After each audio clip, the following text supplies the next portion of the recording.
My mother had an older sister, Viola. She married and she had one daughter. The daughter is Joan. And unfortunately, my aunt passed away, and Joan went to live with my grandparents, who loved her so dearly. When she was 11, her father remarried, and he had always been in part of her life, but he was working and couldn't care for her, so my grandparents took care of her. He married a lady who had 4 boys and a girl. So Joan said, on my 11th birthday, I got 4 brothers and a sister.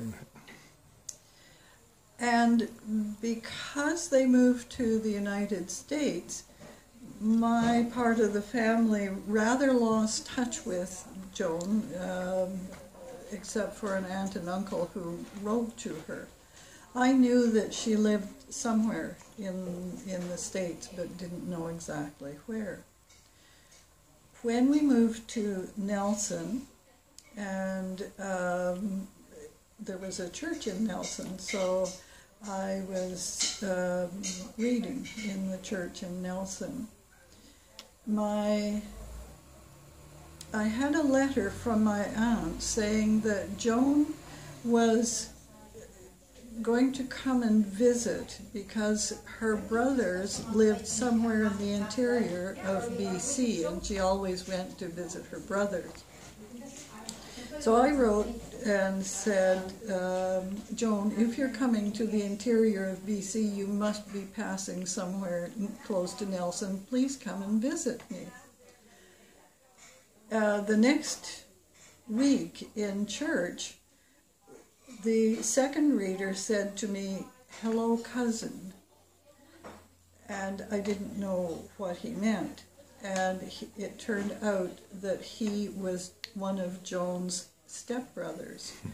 And in fact, I knew all of her stepbrothers because they were all part of the church or had visited.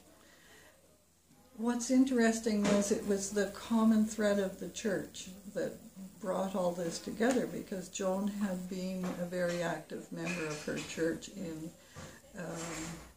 St. Louis.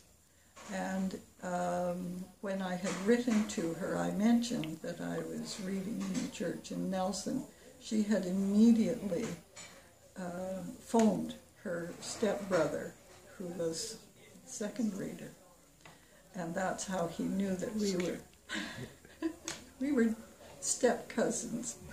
It was so special for me. Yeah.